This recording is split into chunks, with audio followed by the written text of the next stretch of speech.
Jadi epilepsi atau orang suka bilangnya ayan ya. Kalau di daerah saya nih Sumatera Selatan suka bilangnya gilo babi. Gilo babi. Kenapa gilo babi? Karena dia kayak babi yang nggak bisa diatur. Gila, gerakannya itu kayak menggila Random gitu ya? Random gerakannya keliling. Nah, makanya orang suka bilangnya gilo babi. Jadi epilepsi itu bisa disembuhkan, bisa tidak makan obat. Cuma memang ada beberapa epilepsi yang dalam tanda kutip sulit dijinakkan.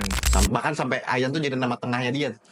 Oh Karena iya. dia sering kejang-kejang kan. Jadi ada sering jadi ditempatin yang namanya si A ayan gitu. Oh iya. Karena dia sering kejang-kejang. Nah, sampai ada kata-kata jangan main sama dia, menular gitu. Nah, itu bener nggak dok? Epilepsi ini menular?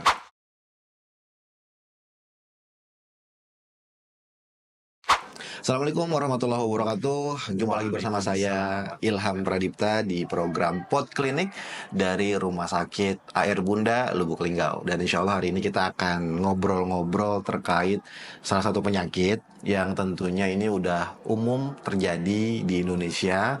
Seperti apa penyakitnya, kita akan tanya langsung kepada narasumber kita, yaitu Dr. Rangga, spesialis neurologi di Rumah Sakit Air Bunda Lubuk Linggau. Assalamualaikum. Waalaikumsalam warahmatullahi wabarakatuh. Sehat dok? Alhamdulillah sehat. Sehat itu mahal dok ya? Iya. Untuk sehat dulu. Walaupun banyak duit, kalau itu dia. dia nggak sehat, ya juga nggak ada artinya juga. Itu dia betul. Walau tiada artinya dok. Mungkin ada tiket Melayu lah. Dokter Rangga. Iya. Subspesialis apa spesialis ya dok?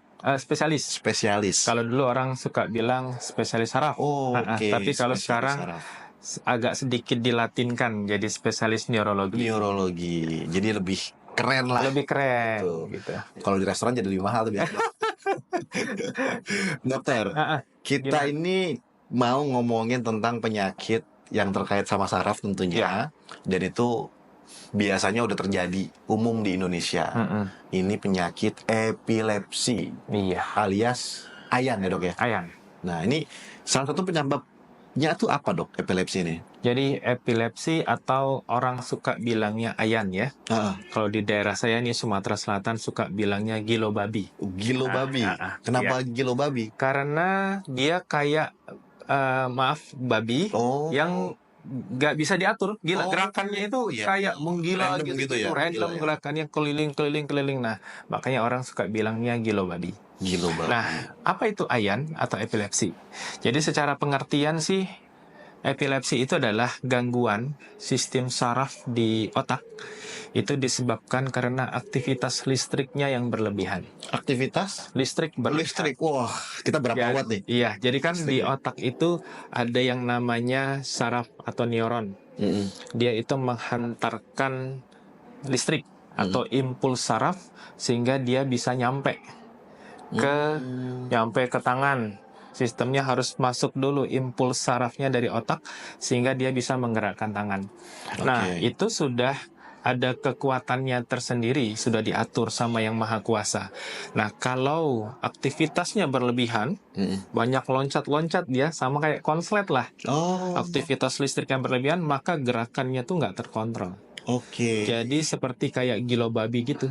Gerakannya kadang gini-gini, kadang gini-gini, atau malah diem aja. Nah, ini cara ngebedain antara orang ayan atau epilepsi dengan orang kejang atau step di anak-anak ya. Itu kan sama. Kalau saya ngelihat tadi cerita dokter, itu gimana tuh cara ngebedain? Nah, jadi cara membedakannya itu kita harus tahu bahwa definisi epilepsi itu salah satunya adalah kejang yang tidak diprovokasi lebih dari 2 kali. Kejang yang tidak diprovokasi. Tidak diprovokasi itu berlangsung 2 kali atau lebih di jaraknya berbeda lebih dari 24 jam. Nah, tanda diprovokasi itu apa? Jadi diprovokasi itu misalnya kalau dia demam pada anak-anak, kita belum sebut dia epilepsi. I see. Jadi provokasi ini ada faktor, ada pemicunya. Jadi pada anak-anak paling sering itu pada anak-anak. Jadi kejang step atau kejang demam itu epilepsi atau bukan? Belum tentu. Kita balik ke definisi tadi bahwa kejangnya itu harus tanpa provokasi. Jadi maksudnya pada waktu si anak tidak demam pun dia kejang. Dan kejangnya itu harus lebih dari sehari. Jadi maksudnya kalau dia kejang baru 1 hari belum tentu. Belum tentu epilepsi. Karena kejang itu banyak penyebabnya. Salah satunya yang paling banyak epilepsi. Tapi tidak semua kejang itu kita kategorikan epilepsi. Itu menarik ya. Jadi agak cukup ambigu mungkin orang nanti orangnya mengartikan kejang. Biasanya dia bilang bahwa kejang ini pasti epilepsi, belum tentu. Salah satunya kejang demam tadi. Jadi pada anak-anak demam dia kejang, tapi itu belum kategori epilepsi. Pentingnya kenapa membedakan obat nantinya? Orang kejang demam itu tidak perlu obat epilepsi. Kenapa? Karena dia penyebabnya suhunya naik. Jadi obatnya turunkan aja suhunya. Jadi ketika dia tidak demam, dia tidak perlu obat kejang.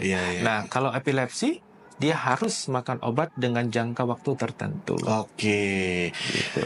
Tadi kan salah satu penyebab epilepsi ini karena adanya konslet listrik di kepala. Itu disebabkan karena kebentur atau bawaan, Dok? Atau ada kelainan apa gitu yang bisa menyebabkan seseorang ini terkena epilepsi, Dok? Jadi sebagian besar sih kita kategorikan epilepsi itu 2. Yang pertama idiopatik, yang kedua idiopatik atau yang kedua simptomatik. Itu bagian besar biar lebih enak nanti kita menggambarkannya. Jadi idiopatik itu yang tidak diketahui.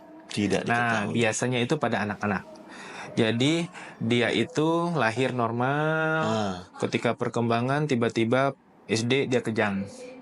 Kita CT scan, MRI normal. Tetapi kita periksa namanya EEG atau aktivitas listriknya, dia ada epilepsinya. Padahal ibunya, orang tuanya ngotot nih, loh anak saya ini normal, Dok. Dari lahir ya. Gak pernah step. Bapak, ibu, kakak, adiknya gak punya kejang. Tapi kok dia kejang? Ya bisa. Itu yang sebagian besar ada, idiopatik. Yang kedua tadi simptomatik. Simptomatik itu yang penyebabnya diketahui. Misalnya apa tadi? Terbentur. Orang terbentur, kejang. Itu penyebabnya apa? Karena ada cedera kepalanya. Yang kedua stroke. Jadi stroke itu pecah pembuluh darah di otak, ada sumbatan di otak, bisa menyebabkan kejang. Yang ketiga ada benjolan atau tumor. Orang ada tumor di kepala bisa menyebabkan kejang. Yang keempat infeksi. Infeksi bakteri di otak itu bisa menyebabkan kejang. Atau penyebabnya autoimun misalnya, ada penyakit lupus misalnya, dia bisa menyebabkan kejang juga. Jadi sebagian besar itu. Nah, yang paling sering itu yang tidak diketahui atau idiopatik tadi. Hampir 70-80% itu penyumbang terbesar angka epilepsi di Indonesia, di seluruh dunia. Jadi 70%-nya itu idiopatik itu tidak diketahui. Iya. Menarik ya. Maksudnya berarti ini bukan penyakit keturunan, Dok? Ada faktor genetiknya, tapi dia bukan penyebab pasti istilahnya.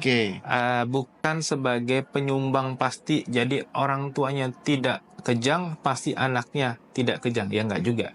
Tetapi orang tuanya kejang, ya belum tentu anaknya kejang. Tetapi orang tuanya yang punya penyandang epilepsi dibandingkan dengan orang tua yang tidak ada epilepsi, tetap persentase keturunannya bisa kejang tetap lebih besar pada orang tua yang punya epilepsi. Tetapi tidak menyumbang angka pasti. At least cuma kemungkinannya peluangnya tadi itu. Risk factor-nya lebih besar. Berarti epilepsi ini tuh bisa terkena di usia-usia kayak saya dong. Bisa. Dengan penyebab yang diketahui tadi. Jadi kalau dewasa tadi, yang paling sering adalah yang diketahui tadi. Benturan kepala, kecelakaan, infeksi, benjolan tumor, stroke. Bisa disembuhkan nggak sih, Dok, penyakit ini, Dok? Nah, ini yang orang kadang-kadang suka tidak percaya diri. Yang dia bilang bahwa percuma aja aku berobat, toh aku nggak akan sembuh. Belum tentu. 80% sebenarnya penyandang epilepsi itu bisa tanpa obat ke depannya. Jadi, tapi dengan catatan dia mau rutin makan obat. Jadi epilepsi itu bisa disembuhkan. bisa tidak makan obat. Cuma memang ada beberapa epilepsi yang dalam tanda kutip sulit dijinakkan.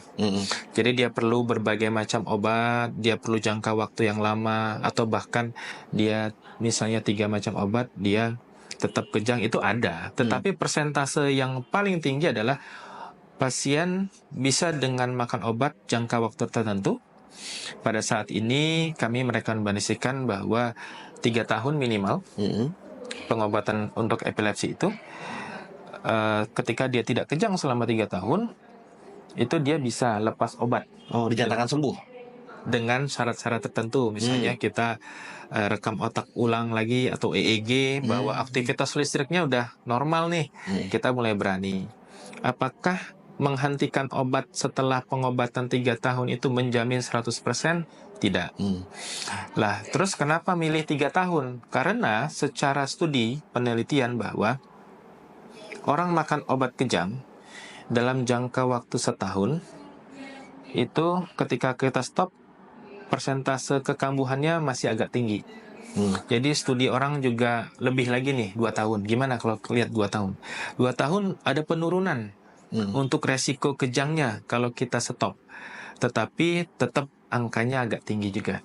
Jadi studi terbaru bahwa sampai 3 tahun gimana? Ternyata setelah sampai 3 tahun makan obat, tidak kejang lagi, persentase dia untuk kambuh di tahun keempat, kelima, dan seterusnya ada tetapi kecil. Makanya tetap ada peluang kejang ada, tetapi persentasenya tidak besar. Mengecil lah. Mengecil. Jadi kita bisa istilahnya win-win solution sama pasien sama keluarga. Kalau sudah lewat 3 tahun, ibu mau nggak kita coba stop obatnya? Kalau dia mau, ya kita coba. Tetapi kalau dia tidak mau, jangan dipaksa. Karena ada rasa kepercayaan terhadap sugesti terhadap obat itu. Terhadap obat itu tetap ada. Obatnya itu memiliki efek samping nggak dong jangka panjang itu? Karena kan lumayan 3 tahun minum obat. Nah, ini yang sering orang-orang bahwa menganggap kalau makan obat jangka waktu lama itu merusak ginjal, merusak hati. Terus apalagi ya, bikin badan jadi lemah. Sama kayak obat darah tinggi juga kan, obat kencing manis juga. Pasien-pasien itu takut makan obat, kenapa? Karena obat kimia katanya. Mending saya minum herbal aja, Dok. Tanda sama aja ya. Padahal kalau dia tidak makan obat kejang, terus dia timbul kejang yang lebih sering, lebih bahaya di otaknya. Jadi konslet yang lama di otak bikin daya tangkap menurun, memori berkurang, kemudian dia gampang nggak connect-nya. Jadi ketika dia kejang itu, maka oksigen di otak dia berhenti. Maka jangan sampai kejang lama-lama. Nah, bagaimana pemakaian obat jangka panjang? Selama dosisnya pas, selama dosisnya sesuai dengan apa yang kita anjurkan, maka insya Allah sih efek sampingnya minimal. Walaupun tetap ada efek samping pemakaian obat tertentu, misalnya penitoin bikin daya tangkapnya menurun, itu bisa saja, tapi persentasenya tetap kecil. Side effect atau efek samping obat itu ada, tetapi tidak besar. Bahkan efek samping alergi ya ada, tapi kan tidak semua orang. Gitu.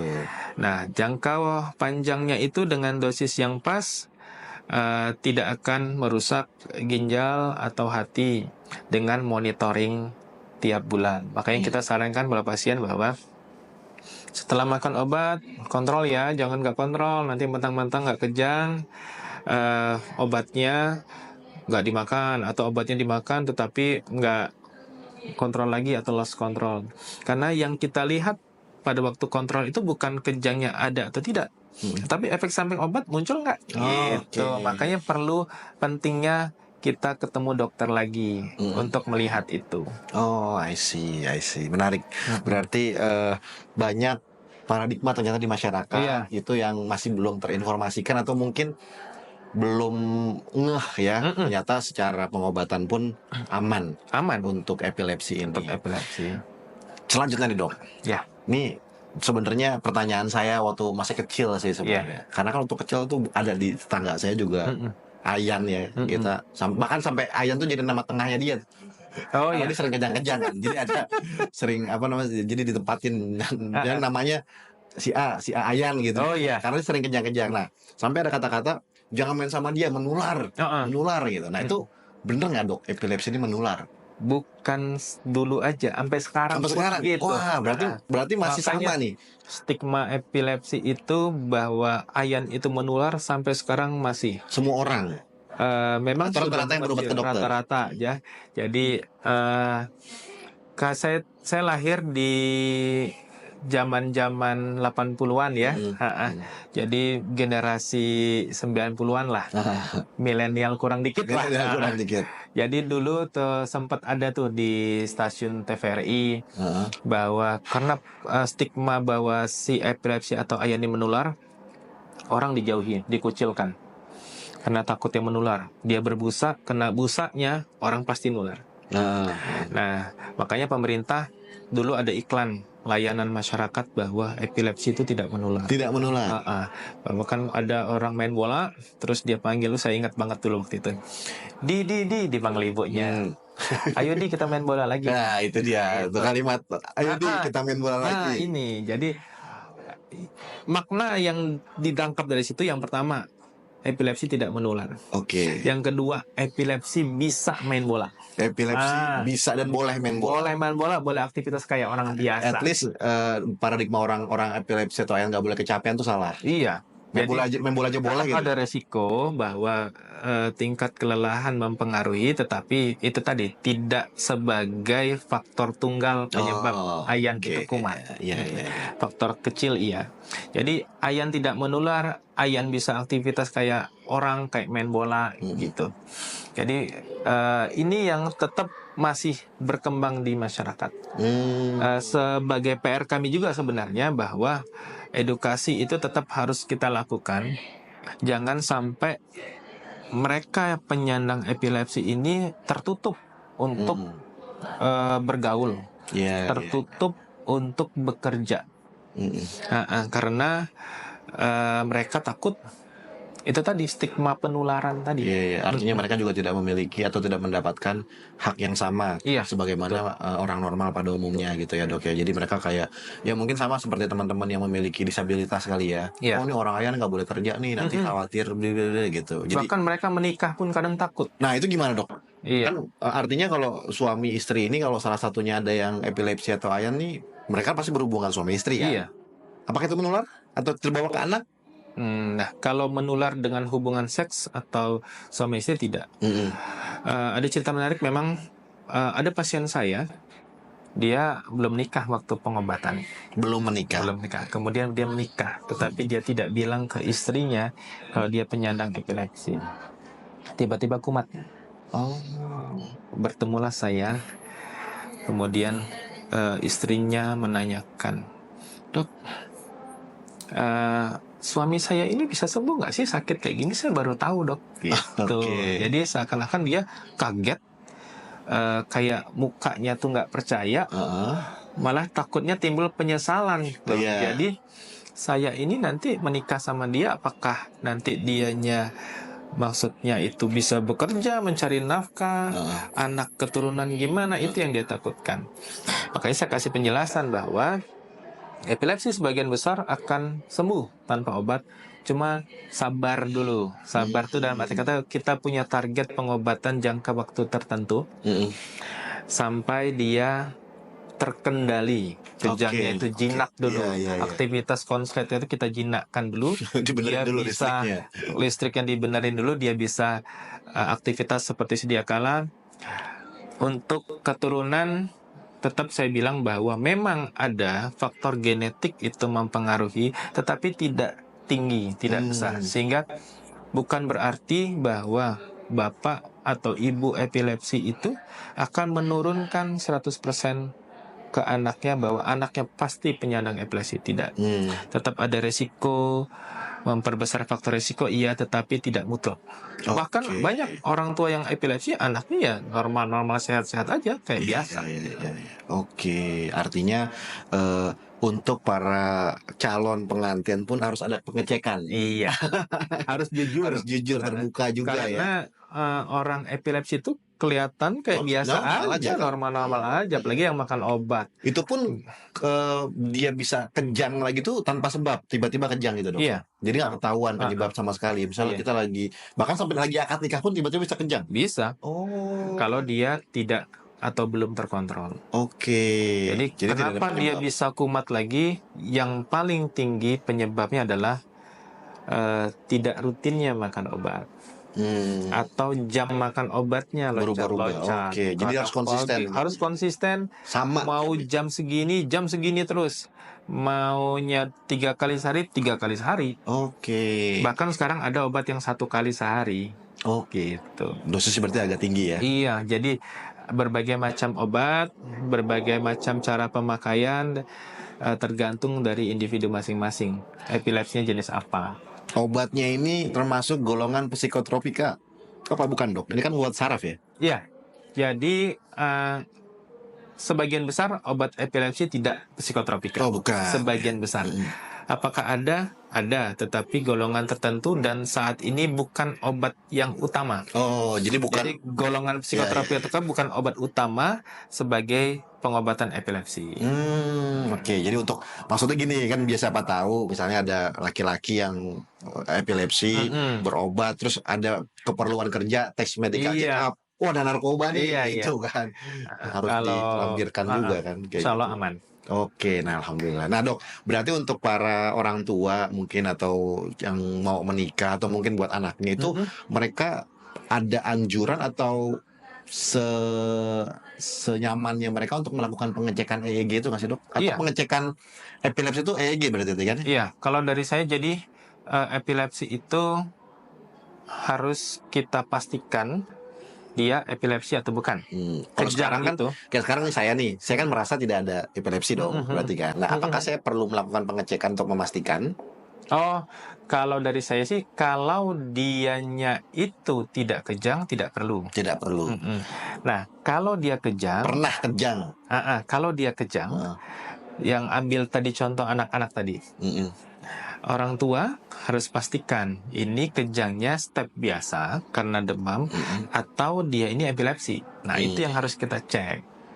Bahwa konsultasikan ke dokter bahwa kejangnya ini bagian epilepsi atau kejang biasa. Kejang biasa itu maksudnya kejang demam. Karena ini terkait pengobatan. Salah satu pemeriksaan yang paling baik sampai saat ini adalah EEG tadi. Memeriksakan aktivitas gelombang listrik di otak. Apakah ada gelombang listrik yang konslet tadi dengan pemeriksaan itu. Kenapa? Konsekuensinya jangka panjang nih. Kalau dia tanpa pemeriksaan dikasih obat epilepsi padahal dia bukan, itu tadi konsekuensinya dia makan obat 2 tahun atau 3 tahun. Maka kita harus benar-benar pastikan dia epilepsi atau bukan, karena konsekuensi pemakaian obat, kasihan dong kalau misalnya dia bukan epilepsi, makan obatnya kan jangka panjang. Artinya tetap butuh adanya kejadian yang memang terindikasi epilepsi baru melakukan konsultasi. Jadi walaupun kalau dari saya sih, walaupun dia orang tuanya penyandang epilepsi, selama dia tidak kejang, kita tidak menganjurkan bahwa pemeriksaan EEG. Nah, tetapi kalau dia kejang, walaupun si orang tuanya tidak ada penyandang epilepsi, dia kejangnya sudah lebih dari 1 kali, sudah lebih dari 1 hari, saran kita wajib cek EEG. Oke, nah berarti di Rumah Sakit Air Bunda Lubuk Linggau ada untuk pengecekan juga dok? Lengkap perlengkapannya. Jadi biasanya kita kalau ada pasien-pasien kejang, baik itu dikonsultasikan dari sejawat rumah sakit lain atau dari bagian lain, anak misalnya, atau bagian penyakit dalam misalnya, untuk melakukan pemeriksaan terkait epilepsi atau kejang, kita ada pemeriksaan. Yang pertama biasanya kita lihat CT scan dulu. Ada nggak, terutama orang dewasa nih. Siapa tahu dia ada penyakitnya, ada stroke-nya, ada benjolannya kah. Kemudian yang kedua EEG. Kita pengen melihat konsletnya listrik itu ada nggak di dalam otaknya. Gitu. Jadi alat tadi CT scan, EEG di sini ada. Ada. Jadi aman. Aman dan tidak menyakitkan. Tidak menyakitkan. Jadi jangan berpikir bahwa pemeriksaan arus listrik EEG itu nyetrum. Enggak.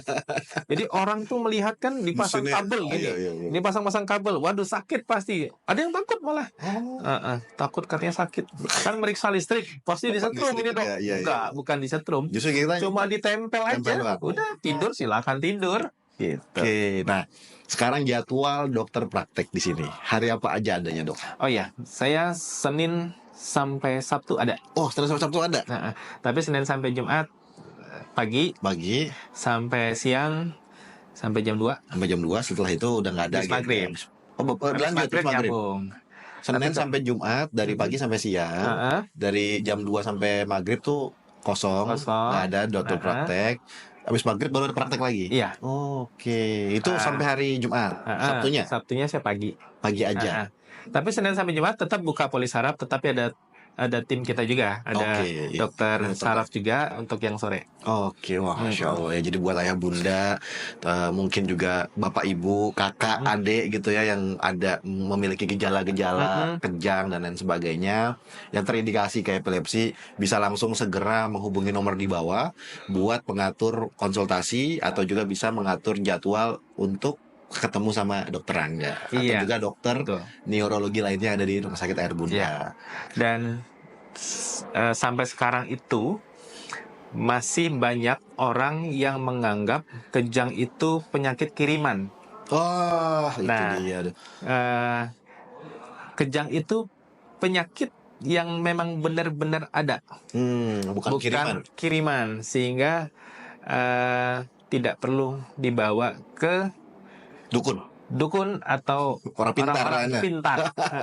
Mendingan langsung ke orang pintar Mendingan beneran gitu. harus kita cek, karena kejang itu memang benar-benar penyakit. Itu dia, luar biasa Dokter Rangga. Terima kasih atas waktunya dokter, sudah berbagi dan memberikan edukasi serta literasi kepada masyarakat, khususnya di Lubuk Linggau dan umumnya di Indonesia nih. Mudah-mudahan orang-orang Indonesia yang ada di luar dari Lubuk Linggau ini, kalau ada gejala seperti itu, bisa segera melakukan tindakan pengecekan ya, agar bisa menuju kesembuhan tadi, Dok ya. Tuh. Mudahan. Terima kasih Dokter Rangga. Insyaallah ketemu lagi di episode selanjutnya bersama saya Ilham Pradipta. Jangan lupa buat subscribe channel YouTube Rumah Sakit Air Bunda dan juga aktifkan notifikasinya biar tidak ketinggalan video-video kesehatan dan edukasi dari channel YouTube ini.